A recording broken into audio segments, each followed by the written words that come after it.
سے لوگ اس شہر کو چھوڑ کر جا رہے ہوتے ہیں۔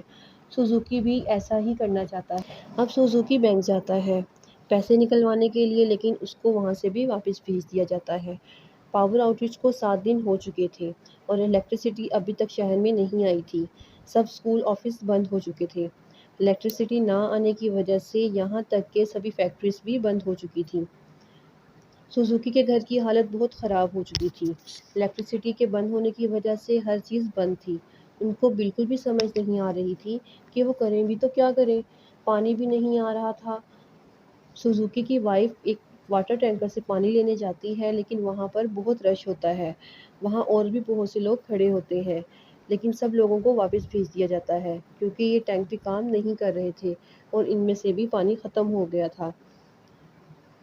سوزوکی کی فیملی کو ٹیکنالوجی کی عادت ہو چکی تھی۔ وہ کھانے پینے کی چیزوں کو ارینج کرتے ہیں اور کسی بھی طرح سے کر کے پانی بھی ارینج کر لیتے ہیں۔ اب وہ یہ ڈیسائیڈ کر لیتے ہیں کہ وہ بھی کنٹری سائڈ کی طرف موو کریں گے۔ یہ سوچ کر وہ اپنے بیگس تیار کرتے ہیں، اس میں کچھ کھانے پینے کی چیزیں رکھتے ہیں اور یہ کنٹری سائڈ کی طرف موو کر جاتے ہیں۔ اب یہ ایک جگہ رکتے ہیں، کھاتے ہیں اور پھر دوبارہ سے اپنے سفر پر جانے لگتے ہیں۔ اب آخر کار یہ ایئرپورٹ پہنچتے ہیں جہاں انہوں نے فلائٹ لینی تھی اپنے گاؤں کی طرف۔ ان کو بتایا گیا تھا کہ ابھی بھی ایئرپورٹ سے فلائٹس جا رہی ہیں۔ جب یہ ایئرپورٹ پہنچتے ہیں تو ایئرپورٹ پہ لوگوں کا بہت کراؤڈ ہوتا ہے۔ یہ لوگ جاتے ہیں تو ان کو پتہ چلتا ہے کہ فلائٹس ابھی کینسل ہو گئی ہیں۔ جب تک لائٹ نہیں آتی تو فلائٹس بھی نہیں چلیں گی۔ انہیں کچھ سمجھ نہیں آ رہی تھی۔ پھر ہم دیکھتے ہیں کہ یہ ایک ہوٹل میں رات گزارتے ہیں۔ ہوٹل کا آنر جو ہوتا ہے ان کی کنڈیشن دیکھتے ہوئے ان سے زیادہ چارجز لے لیتا ہے۔ اب ڈنر کرتے ہوئے یہ ڈیسائیڈ کرتے ہیں کہ فلائٹس تو جا نہیں رہی، تو گاؤں پر یہ بائی سائیکل پر جانے کا ڈیسائیڈ کرتے ہیں۔ اگلے ہی دن یہ ایک بک اسٹور پر جاتے ہیں اور ایک میپ لیتے ہیں اپنے گاؤں کا، کیونکہ ان کو لوکیشن وہاں کی نہیں پتہ ہوتی۔ یہ لوگ اپنی ضرورت کی چیزیں لیتے ہیں اور اپنے سفر پر نکل جاتے ہیں۔ کچھ ہی دیر تک سائیکل چلاتے چلاتے یہ ایک ہائی وے تک پہنچ جاتے ہیں جہاں پر اور بھی بہت سے لوگ ہوتے ہیں جو اپنی کنٹری سائڈ کی طرف موو کر رہے ہوتے ہیں۔ اب یہاں یہ رات گزارنے کے لیے ایک کیمپ لگاتے ہیں۔ وہاں پر ان کے دوسرے ٹریولر فیلوز بھی ہوتے ہیں۔ تبھی ایک آدمی ان سے پانی مانگتا ہے۔ یہ اس کو پانی نہیں دیتے، یہ کہہ کر کہ یہ ان کی لاسٹ بوٹل ہے۔ رات گزارتے ہیں اور اگلی صبح اپنے سفر پر روانہ ہو جاتے ہیں۔ یہ ایک ڈارک ٹنل کے اندر سے گزرتے ہیں۔ ٹنل کے اندر بہت اندھیرا تھا اور وہاں پر لٹیرے بھی تھے۔ تب ہم دیکھتے ہیں کہ ایک لیڈی ان کی ہیلپ کرتی ہے اور ایسے ہی دن گزرتے جاتے ہیں۔ اب 16واں دن ہے پاور آؤٹریچ کو اور اب یہ فیملی دریا کے کنارے بیٹھی ہوئی ہے اور ان کی لاسٹ بوٹل بھی ختم ہو جاتی ہے۔ اب سوزوکی دریا سے پانی پیتا ہے کیونکہ ان کے پاس اور کوئی راستہ نہیں تھا۔ اب یہ لوگ دوبارہ سے اپنا سفر سٹارٹ کرتے ہیں۔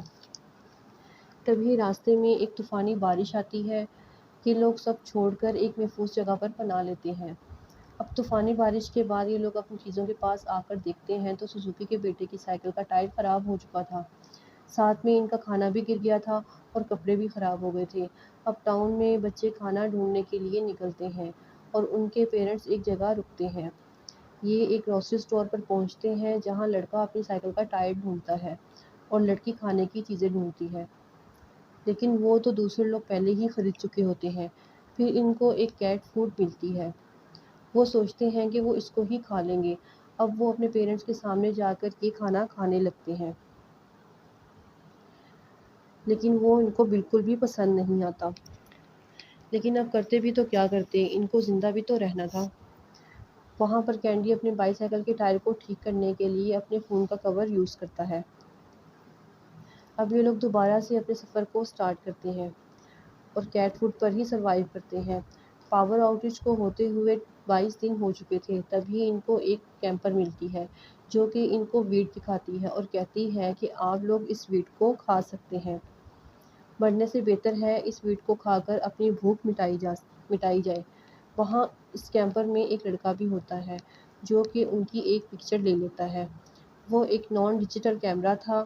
وہ ان سے پرومس کرتا ہے کہ جب پاور آؤٹریچ واپس آ جائے گی تو وہ یہ پکچر ان کو بھیج دے گا۔ یہ لوگ اب مل کر سفر کرتے ہیں، پھر ان کے راستے الگ ہو جاتے ہیں۔ اس کے بعد ان کی فیملی ایکویریم میں پہنچتی ہے جہاں پر کچھ لوگ مچھلیاں بیچ رہے تھے۔ اب یہ لوگ بھی لائن میں لگ جاتے ہیں تاکہ ان کو بھی کھانے کے لیے کچھ مچھلیاں مل جائیں، کیونکہ ان کا کھانا بھی ختم ہو چکا تھا۔ لیکن جب ان کی باری آتی ہے تو وہ مچھلیاں بک چکی ہوتی ہیں۔ یہاں ہم دیکھتے ہیں کہ سوزوکی اس آدمی کے پاؤں پڑ گیا تھا۔ پلیز میرے بچوں کو کھانے کے لیے کچھ مچھلیاں دے دو، مگر وہ آدمی اگنور کر کے وہاں سے چلا جاتا ہے۔ اب کرتے بھی تو کیا کرتے، یہ لوگ دوبارہ سے اپنے سفر کو سٹارٹ کرتے ہیں۔ یہ ایک فیلڈ میں رکتے ہیں۔ یہ لوگ بھوک اور پیاس کی وجہ سے بہت زیادہ تھکے ہوئے تھے۔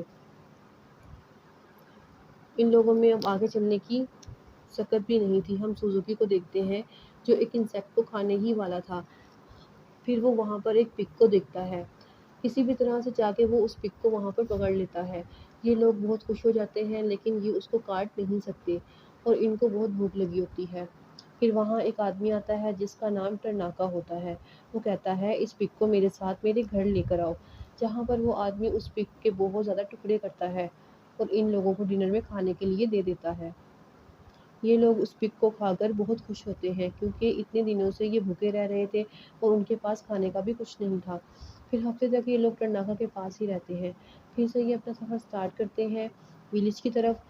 اب راستے میں ان کو ایک ریور دکھائی دیتا ہے، یعنی کہ ان کو ریور کو کراس کر کے جانا تھا، جبکہ ان کے پاس جو میپ تھا وہ پرانا تھا اور اس میپ میں ریور کے بارے میں کچھ بھی نہیں بتایا گیا تھا۔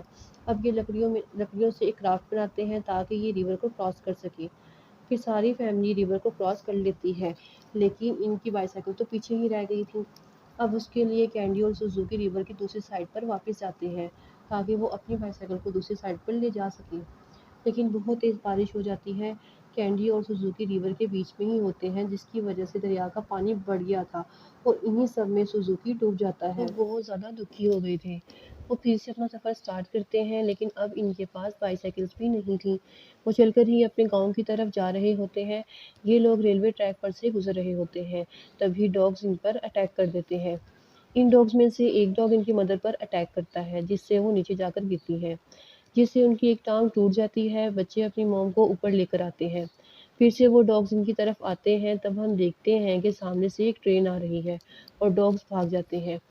وہ ٹرین رک جاتی ہے اور اس لیے رک جاتی ہے کیونکہ وہ کول پر چلتی تھی۔ ٹرین کے لوگ ٹرین میں سے اتر کر اس فیملی کو اندر لیتے ہیں، ان بچوں کی مدد کرتے ہیں اور ساتھ ہی ان بچوں کی مدر کی بھی پٹی کرتے ہیں۔ پھر ہمیں دکھایا جاتا ہے کہ سوزوکی کی باڈی دریا کے کنارے پڑی تھی، مگر لکیلی ابھی بھی وہ زندہ تھا۔ وہ دریا سے باہر نکل کر ایک ٹرک پر جا کر ٹیک لگا کر بیٹھ جاتا ہے۔ تبھی ہم دیکھتے ہیں کہ اس کے پاس سے ایک ٹرین گزرتی ہے جس سے اس کی فیملی بھی ہے۔ وہ ٹرین میں موجود لوگوں کی اٹینشن لینے کے لیے ایک اسموک ٹارچ کا یوز کرتا ہے۔ آخر کار ٹرین رک جاتی ہے اور ٹرین کے اندر موجود لوگ سوزوکی کو اندر لے لیتے ہیں۔ اب ہم سوزوکی کی فیملی کو دیکھتے ہیں جو کہ بہت خوش ہوتے ہیں۔ یہ ٹرین ان لوگوں کو ان کی منزل تک لے جاتی ہے۔ یہ لوگ بہت عرصے کے بعد اپنے نانا کو دیکھتے ہیں اور انہی کے ساتھ ان کے گاؤں میں رہنا شروع کر دیتے ہیں۔ پھر ہم دیکھتے ہیں پاور آؤٹریچ کو، جس کو ہوتے ہوئے 2 سال اور 126 دن ہو جاتے ہیں۔ سوزوکی کی فیملی بہت اچھی لائف گزار رہی تھی۔ ان کا گاؤں بہت پیارا تھا۔ یہ لوگ خود ہی اپنے لیے مچھلیاں پکڑتے تھے اور اپنے کپڑے بنتے تھے۔ ایک دن سوزوکی اٹھتا ہے، ہم دیکھتے ہیں کہ اس کا الارم کلاک بج رہا تھا، تبھی پورا گاؤں باہر آ جاتا ہے۔ ہم دیکھتے ہیں کہ جو الیکٹرسٹی چلی گئی تھی وہ واپس آ گئی ہے، لائٹس روشن ہو گئی ہیں، موبائلز رنگ کرنے لگ جاتے ہیں۔ سبھی لوگ بہت زیادہ حیران ہو جاتے ہیں، لیکن الیکٹرسٹی گئی کیوں اور الیکٹرسٹی دوبارہ آئی کیوں؟ سوزوکی کی فیملی دوبارہ سے ٹوکیو میں شفٹ ہو جاتی ہے۔ سائنٹسٹ کا یہ کہنا تھا الیکٹرسٹی کا یہ بریک ڈاؤن سورج کی لہروں کی وجہ سے تھا، اور کچھ کا یہ کہنا تھا کہ یہ ٹیررسٹ آرگنائزیشن کا کرنا تھا، مگر سچائی تو کوئی بھی نہیں جانتا۔ مووی کے اینڈ پر سوزوکی کی فیملی کو ایک پکچر ملتی ہے۔ یہ پکچر وہی تھی جو اس انجان آدمی نے لی تھی جب یہ لوگ اپنے گاؤں کی طرف ٹریول کر رہے تھے۔ لڑکے نے وعدہ کیا تھا کہ جب بھی الیکٹرسٹی واپس آئے گی وہ ان کو پکچر بھیج دے گا۔ اس الیکٹرسٹی کے بریک ڈاؤن نے ان لوگوں کو سمجھایا کہ کس طرح لائف میں چھوٹی چھوٹی چیزوں کی قدر کرنی چاہیے۔ انہیں سمجھایا کہ کس طرح سے چھوٹی چھوٹی چیزیں ہمیں لائف میں خوشی دیتی ہیں، اور اس الیکٹرسٹی کے بریک ڈاؤن نے بتایا کہ لائف میں فیملی کا پیار ہی سب کچھ ہے، بالکل سوزوکی کی فیملی کی طرح، جو بالکل بھی ایک دوسرے کا خیال نہیں رکھتے تھے، اپنے فون اور لیپ ٹاپس پر ہی لگے رہتے تھے۔ لیکن جب ان پر مشکل آئی اور انہوں نے ایک ساتھ ٹائم گزارا تو ان کو پتہ چلا کہ یہی لائف ہے۔ اس کے ساتھ یہ مووی اینڈ ہو جاتی ہے۔